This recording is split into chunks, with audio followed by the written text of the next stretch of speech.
News channel نے عدالت میں فائلنگ میں ملک کے حوالے سے کہا انہوں نے مذہبی رہنماؤں کی شناخت نہیں کی اور نہ ہی ان دوروں کی مخصوص تاریخیں بتائیں۔ ملک نے دلیل دینے کی کوشش کی کہ بااثر شخصیات ان کے پس منظر کے باوجود خوشی سے ان کے ساتھ منسلک ہیں۔ یہ ایک بار پھر سوال پیدا ہوتا ہے کہ مجھ سے ایک بازو کا فاصلہ رکھنے یا مجھ جیسے کسی کو 10 فٹ کے کھمبے سے نہ چھوڑنے کے بجائے، چاہے وہ RSS کی قیادت ہو یا RSS تنظیم کے تھنک ٹینک وویکانند انسٹیٹیوٹ کے چیئرپرسن نے مجھے دعوت دی، نئی دہلی میں لنچ کے لیے اور انڈیا انٹرنیشنل سینٹر میں بھی۔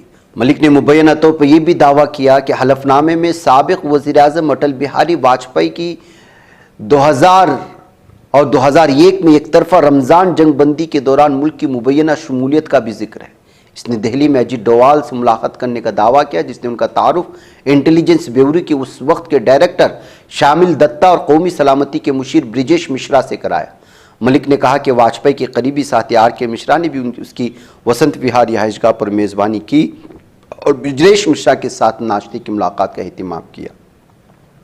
ناظرین گرامی، آج یاسین ملک کو جس نظریے سے دیکھا جاتا ہے اور جس وجہ سے ملک مخالف چیزوں میں ملوث ہونے کی وجہ سے غدار وطن کہہ کر کے یا جو بھی الزامات لگا کر کے یا دہشت گرد کی روپ میں ان کو دیکھ کر کے سزا سنائی گئی ہے، اگر ایسے لوگوں کے ساتھ اس طرح کی تنظیمیں، اگر ان کے سربراہان، حکومت کے نمائندے اور مختلف ایجنسیوں سے وابستہ بڑے بڑے افراد اٹھتے بیٹھتے تھے، ان کو اپنے گھروں میں دعوت دیتے تھے، تو ظاہر سی بات ہے کہ یہ کڑی کہاں سے جا کر کے ملتی ہے۔ اس کو لے کر کے اس وقت اخبارات مختلف انداز میں لکھنا شروع کر دیا ہے جب سے یاسین ملک کے دعوے سامنے آئے ہیں۔ منی پور کے بشنو پور ضلع میں کل جمعہ کی شام نامعلوم مسلح افراد نے آسام رائفلز کی گاڑی پر گھات لگا کر حملہ کر دیا ہے، جس میں 2 نوجوانوں کے ہلاک ہونے اور 4 لوگوں کے زخمی ہونے کی خبریں آ رہی ہیں۔ حملہ شام 6 بجے کے قریب ہوا، نمبول سبل لیگا علاقے میں، جب آسام رائفل کے اہلکار امپھال سے بشنو پور جا رہے تھے۔ تو ناظرین گرامی، ابھی بھی منی پور سے PM مودی ہو کر کے آئے ہیں اور وہاں بہت بڑے بڑے دعوے بھی کر کے آئے۔ ان کے آنے کے کچھ ہی دنوں کے بعد ایک آسام رائفلز کے فوجی گاڑی پر اس طرح کے بڑے حملے نے اور بھی بہت سارے سوالات پیدا کر دیے ہیں کہ منی پور میں جہاں پر حالات پورے سازگار ہونے کا جو دعویٰ کیا جا رہا ہے وہ جھوٹا ہے، یا اندرونی سطح پر ابھی بھی آگ لگی ہوئی ہے، یا کہیں ایسا نہیں ہو کہ جو یہ آگ راکھ میں چھپی ہوئی ہے اور کب اور کس وقت ظاہر ہوگی کچھ پتہ نہیں چلتا۔ تمہاری باری بھی آئے گی، ظالم صہیونی درندہ نیتن یاہو ایک بار پھر یمن کو اور عبد الملک الحوثی کو دھمکی دیا ہے۔ جی ہاں، اسرائیل اور یمن کی حوثیوں کے درمیان کشیدگی ایک نئے موڑ پر پہنچ چکی ہے۔ ناظرین گرامی، اسرائیلی وزیر دفاع اسرائیل کاٹس نے یمن میں حوثیوں کے رہنما عبد الملک الحوثی کو براہ راست دھمکی دیتے ہوئے کہا کہ تمہاری باری بھی آئے گی۔ اس نے social media platform X پر اپنے پیغام میں لکھا کہ عبد الملک الحوثی کو اپنی حکومت کے دیگر ارکان سے ملاقات کے لیے بھیجا جائے گا اور صنعاء میں حوثیوں کے جھنڈے پر لکھے نعرے الموت للاسرائیل کی جگہ اسرائیل کا پرچم لہرایا جائے گا۔ یہ بیان اس وقت سامنے آیا ہے جب ایک روز قبل اسرائیلی فوج نے اعلان کیا تھا کہ یمن سے داغا گیا ایک میزائل فضا میں ہی تباہ کر دیا گیا، جبکہ ایک ڈرون نے جنوبی اسرائیل کے شرعیلات کو نشانہ بنایا۔ اسرائیلی فوج کے مطابق یمن سے داغے گئے میزائل کو روکنے کے بعد کئی علاقوں میں سائرن بج اٹھے تھے، اور ہم نے اس کی ساری تفصیلات کل آپ کو ہمارے پرائم ٹائم میں پیش کی تھی کہ کس طرح سے جو ایک بڑے ہوٹل کے اندر ان کا ڈرون گرا تھا اور تباہی مچی تھی، لیکن وہاں کے نقصانات کے سلسلے میں کوئی صاف جو ہے یا واضح تفصیلات فراہم نہیں کی گئی تھی۔ ناظرین گرامی، ادھر فرانسیسی صدر دفتر نے جمعہ کو اعلان کیا ہے کہ پیر کو نیو یارک میں اقوام متحدہ کی جنرل اسمبلی کے اجلاس کے موقع پر ایک کانفرنس ہوگی جس میں 10 ممالک جن میں فرانس بھی شامل ہے فلسطین کو بطور ریاست تسلیم کر لیں گے۔ ان ملکوں میں فرانس، برطانیہ، Australia, Canada, Belgium, Luxembourg, Portugal, Malta اور انڈورا اور سان مارینو شامل ہیں۔ فرانسیسی صدر میکرون کے مشیر کے مطابق اعلان باضابطہ طور پر کانفرنس میں کیا جائے گا۔ فرانس نے خبردار کیا ہے کہ اسرائیل اگر مغربی کنارے کو ضم کرنے کی طرف بڑھتا ہے تو ایک واضح ریڈ لائن ہوگی اور اسے بین الاقوامی قانون کی سب سے بڑی خلاف ورزی تصور کیا جائے گا۔ ایلزے فرانسیسی ایوان صدر کے ایک عہدیدار نے کہا کہ ہم اور ہمارے شراکت دار اسرائیل سے فوری اقدامات کو مطالبہ کریں گے تاکہ فلسطینی اتھارٹی کا نظام نہ ختم ہو۔ انہوں نے کہا کہ مستقبل کی فلسطینی ریاست کی سرحدیں سال 1967 کی بنیاد پر ہوں گی۔ تو ناظرین گرامی، ظالم صہیونی درندے کی درندگی غازہ پٹی میں کس طرح بڑھتی جا رہی ہے، وہیں پر یورپی ممالک بھی اس وقت پوری طرح سے ظالم صہیونی درندے اسرائیل سے دوری اختیار کرتے ہوئے جا رہے ہیں۔ اور برطانیہ، فرانس، آسٹریلیا، کینیڈا کے بعد دنیا پر اس وقت جو ہے پرتگال نے بھی فلسطین کو ریاست تسلیم کرنے کا اعلان کر دیا ہے۔ جی ہاں ناظرین گرامی، ابھی ہم نے یہ خبر آپ کے سامنے رکھی، اسی طرح پرتگال بھی ان ممالک میں شامل ہو جائے گا۔ پرتگال کی وزارت خارجہ کی جانب سے کہا گیا کہ 21 ستمبر کو فلسطین کو ریاست تسلیم کرنے کا باضابطہ اعلان ہو جائے گا۔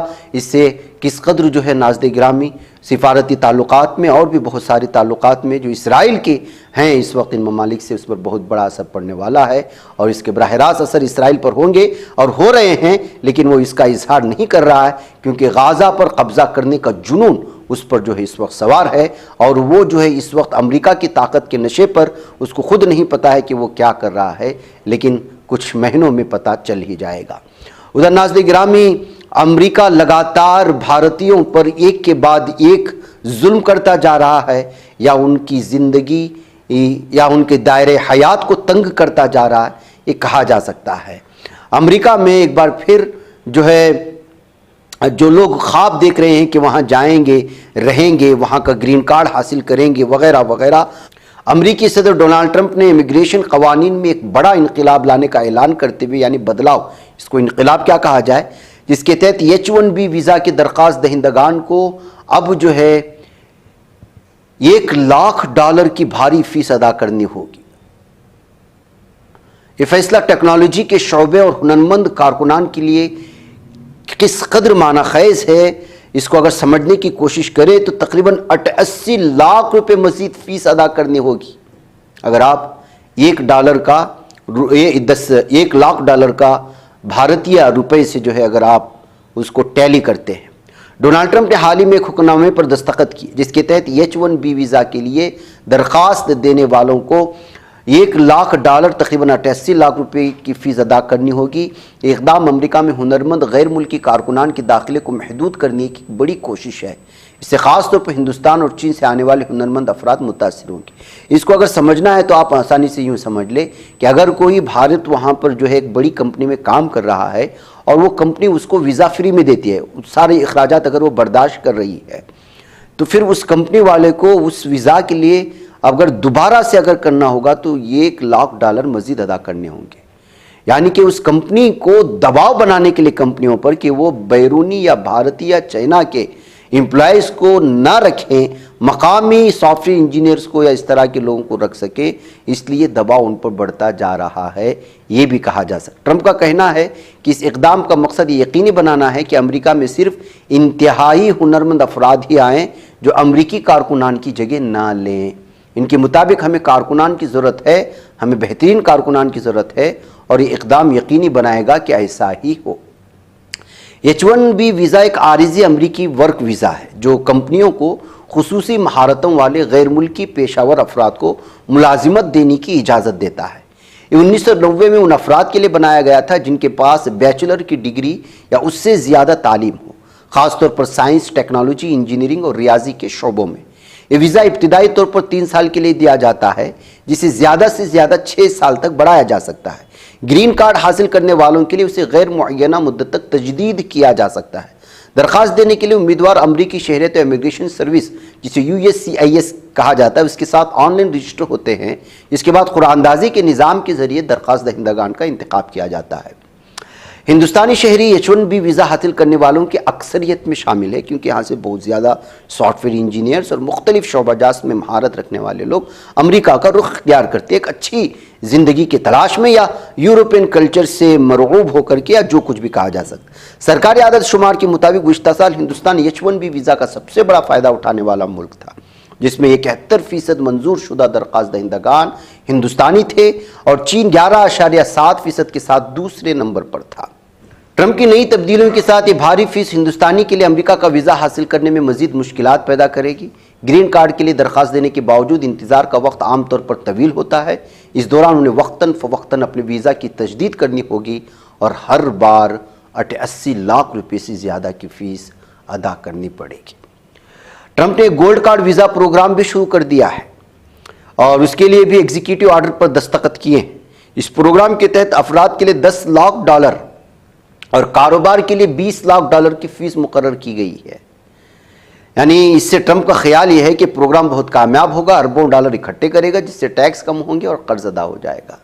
تو اسی طرح ناظرین گرامی لوگوں کو جو ہے پیسے وہاں کی نیشنلٹی کی جو ہے لالچ دے کر کے جو ہے پیسہ بٹورا جائے اور الگ الگ طرح کے لیے اس کو جو ہے راستے بنوائے جائیں۔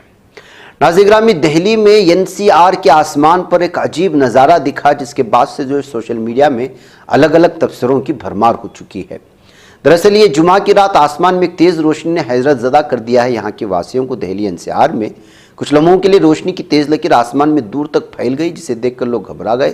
دراصل یہ شہاب ثاقب یا کسی راکٹ کا جلا ہوا حصہ تھا۔ اس عجیب و غریب منظر کو کچھ لوگوں نے اپنے کیمروں میں بھی قید کیا، جو اب سوشل میڈیا پر کافی وائرل ہو رہا ہے۔ ویڈیو میں دیکھا جا سکتا ہے آسمان میں ایک چمچماتی لکیر ایک جگہ سے شروع ہو کر کافی دور تک پھیل جاتی ہے۔ مانا جا رہا ہے کہ شہاب ثاقب ہوا میں ہی ٹوٹ کر بکھر گیا اور دہلی، نوئیڈا، غازی آباد، گروگرام سے علی گڑھ تک کئی شہروں میں یہ نظارہ دکھائی دیا، جس کو لے کر کے لوگ جو ہے الگ الگ تبصرے کرنے پر مجبور ہوئے۔ ناظرین گرامی مدھیہ پردیش میں بولیرو کنویں میں گرنے کا ایک اندھوناک حادثہ پیش آیا ہے اور اس بولیرو میں سادھو سوار تھے۔ 4 سادھوؤں کی موت کی خبر بھی سامنے آ رہی ہے، جبکہ 3 شدید طور پر زخمی ہیں۔ بتایا جا رہا ہے کہ ٹائر پھٹنے اور گاڑی کے بے قابو ہوتی 3 سادھو مکھنجو گیری، شیو پوجن گیری اور ڈرائیور راکیش گیری وقت رہتے کود کر اپنی جان بچانے میں کامیاب رہے۔ حالانکہ یہ تینوں سنگین طور سے زخمی ہیں۔ فی الحال ضلع اسپتال چھندواڑہ میں ان کا علاج چل رہا ہے۔ حادثے کے فوراً بعد پولیس انتظامیہ SDRF کی ٹیم موقع پر پہنچی اور ریسکیو آپریشن شروع کیا۔ 3 لاشوں کو فوراً نکال لیا گیا، جبکہ 4تھی لاش کو دیر رات تک باہر لانے کی کوشش جاری ہے۔ 3 مہلوکین کی پہچان ملکھان گیری، راکیش گیری، گردھاری اور گلاب گیری کے طور پر ہوئی ہے، جن کی عمر 35 سے 65 کے درمیان میں ہے۔ تو ناظرین گرامی اس طرح سے بولیرو کا گرنا، اس میں سادھوؤں کے سوار ہونے کو لے کر کے یہ خبر نے زیادہ سرخی بنائی ہے۔ مجھے اجازت دیں۔ السلام علیکم ورحمۃ اللہ وبرکاتہ۔